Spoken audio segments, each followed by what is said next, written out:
Josh, reporting in for BBC School Report. We've been at the University of East London to study a new project called Open Minds, which focuses on the brain.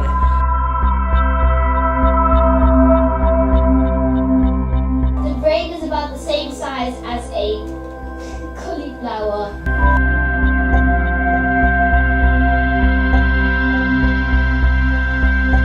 We all have different talents. The human brain has 500,000 times as many connections as the most advanced computer chip.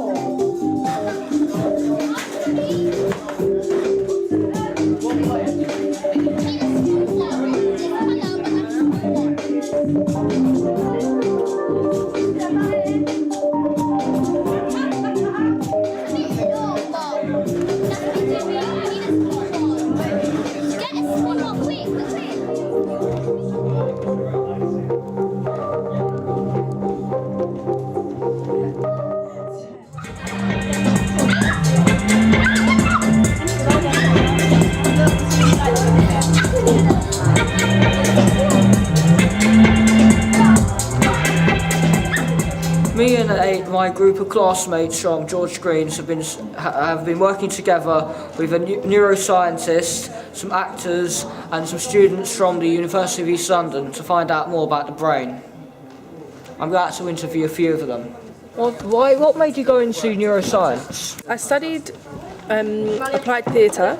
I chose to look at how these kinds of projects can work really well with children with autism or some SEN needs, because I remembered when I was younger I did an applied theatre project, and although I'd found it really difficult to integrate with my friends before that, during that project I managed to make some friends and got on with people really well, and so I started looking at why that might be, and about some of the neurology of the brain, and about there's some really interested neuroscientists who are doing these kind of projects and then kind of assessing them, and decided to go back in and learn some more about neuroscience. But you were not really at all. Hello Camilla. So what have you learnt today in this project? I've learned about the different areas of the brain and how each of them is responsible for something new.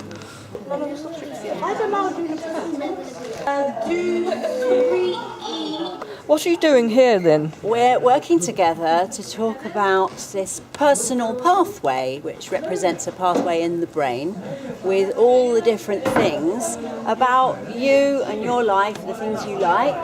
So I'd love to just have a feast each there. Give me number 2. What are we going to do? Looking good. Put a very special performance on for us earlier. Tell us some more about it.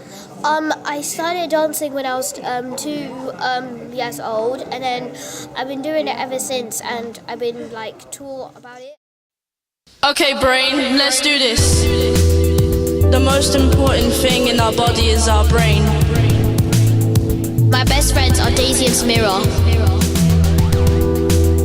I had a memory when I locked myself in the bathroom.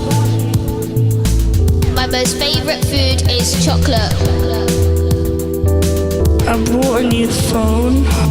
I had a dream when I was skydiving off a building. Sometimes I have dreams in the future.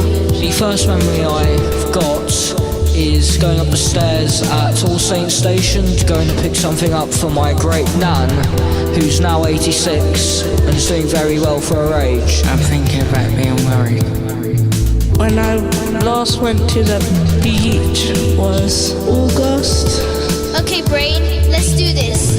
Me and my best friends, we're on a crazy wonderland. Are you ready for this? And they do come true. The brain controls all over the body. I remember a dream about a forest. The brain controls the whole body. Okay, brain, let's do this. Are you ready for this? Are you ready for this?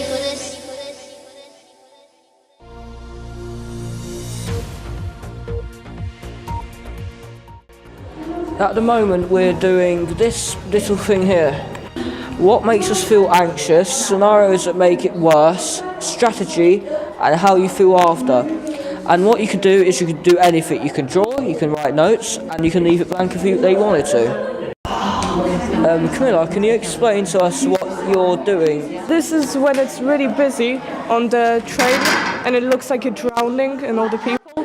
This is when you don't have anything that makes you feel happy. And it's just running home to all the good stuff. Thank you, Camilla. I feel anxious about my timetable. What is it about your timetable that you feel anxious about? Changes. And what makes it worse? Not finding out if I have changes. What's your strategy? I go to someone for help and take a deep breath. And does it help at all? Yeah. We've been exploring through drama the certain aspects that can make someone stressed and the different ways that we can stop it happening. Can I ask you to hand these out to everyone, please? No. No, you don't understand the rules. This is my lesson. You hand these papers out to everyone or you're in detention, okay? You do it now. No, I'm not doing this. I'm telling you, you could get excluded. Pick them up and they're back on the table. All the characters together could have done differently in that scenario. Well, there can be improvements on both the sides' behalf. For example, Ronnie could have attempted to explain why the situation occurred. Like, you were using too much of your power as a teacher. The new teacher came in. She just immediately went with the other teacher's story. She didn't even ask for the other side of the story. Quiet down, you two. Now Do I pick have those to pick those up? Yes. If you don't want to pick up papers, don't pick them. Quiet. I saw that. What is going on in my school? Nothing, mistress. Nothing. Miss, what happened? These two students have been misbehaving and disrupting the class. He has been throwing things and giggling behind my back, while she has been dropping pens and paper on the floor. Yeah, Abdul. Right. All three of you to my office now. You're going to get excluded. Now. Even me. How did it feel fair that you were being picked on by the teacher for something they had started? I felt kind of angry because I didn't like them. They kept on picking on me. What was going through your head during that whole episode? Well, I really only did blame the person who I saw misbehaving. What could have diffused that situation? Yeah, I definitely think asking why she didn't would be a good start.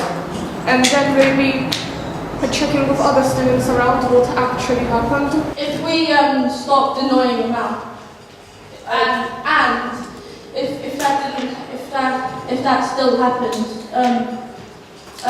teacher could have understand what was happening. The brain and autism.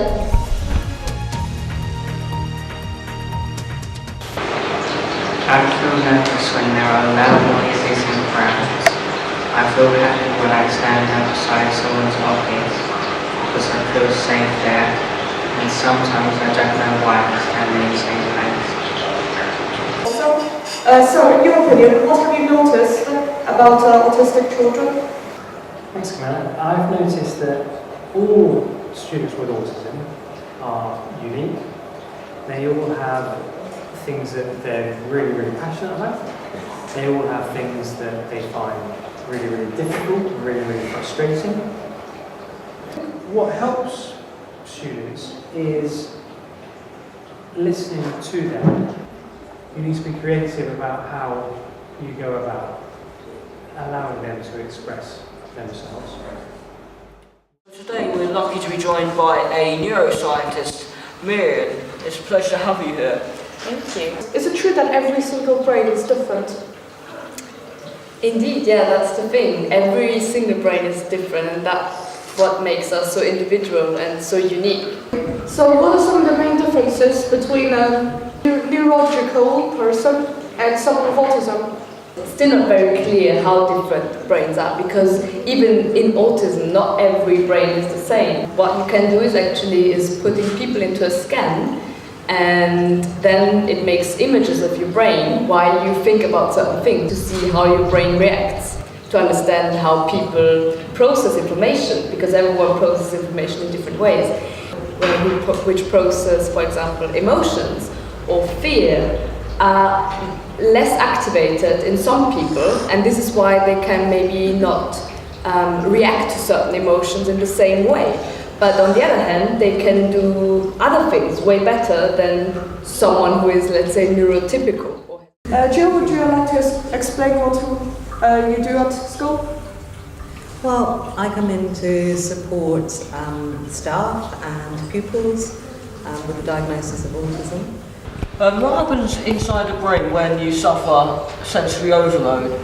Parts of the brain get activated, and if they get activated all at the same time, then you cannot extract the useful information, and you feel also overloaded because your brain is kind of overloaded. What happens inside your brain when you get angry or stressed?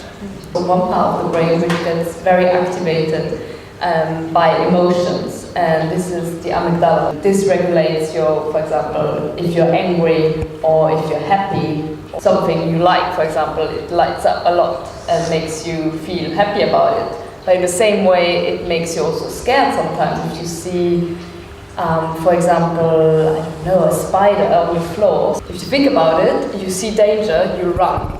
And this is why sometimes we also get a little bit too aggressive if we see something, because we don't think about it, we just react. And cognitive functions, we can also control these emotions. What part of the brain helps regulate these emotions? It's actually our prefrontal cortex, and this is kind of the center which regulates if we inhibit a certain emotion or a certain behavior. Information goes to the front of the brain as well, and then it tells you, should you really be scared? Is it dangerous? Is it not dangerous? You weigh out your options, and then it sends back to your emotional center and says, no, you don't have to be scared, you don't have to be aggressive, you don't have to react in any way, it's just fine. So Jill, how can we use this information in a classroom situation? What adults in schools can do is support students to understand what the emotion might be that they're feeling first of all, identifying it, giving it a label, and then maybe having some strategies. It could be visual strategies, it could be things that you've written down for yourself, or it might be something that you're able to recall. My best friends are Daisy. What strategy have you used in school to help you when you're feeling really anxious or really stressed about something? So I always keep some paper to stop myself from doodling in books and just draw on the paper. Just remember some song lyrics, listening to music. So just remembering the song helps a lot. Do you remember when you were diagnosed with autism? When I found out in year 4, it kind of changed me. At first I was scared because I thought it was an illness, but I was proven wrong. But now that I understand myself a lot more, I'm proven to be quite a different person now compared to me 5 to 6 years ago. The most important thing in our body is our brain. Every brain is different. My best friends are Daisy and Samira. Every brain is unique. I had a memory when I locked myself in the bathroom. I want to be in a quiet place like a library. Sometimes autism makes you feel like a flying cat. I like to be on my laptop so I can stay away from everyone. Sometimes I just want to be in the park because it's really calm and quiet. I love art because it takes me to a new world. I really like the next step because it makes me feel really happy about seeing all the characters in the cast. I would really imagine like being in it.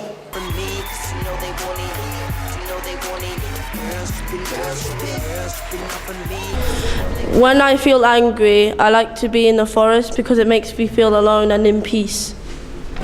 I'm kept going by my love of history in my country. I'm thinking about being worried. When I last went to the beach was August. Okay, brain, let's do this. Me and my best friends were on a crazy wonderland. Are you ready for this? and they do come true. Brain controls all over the body. I remember a dream about a forest that the brain controls the whole body. Okay, brain, let's do this. Are you ready for this? Are you ready for this?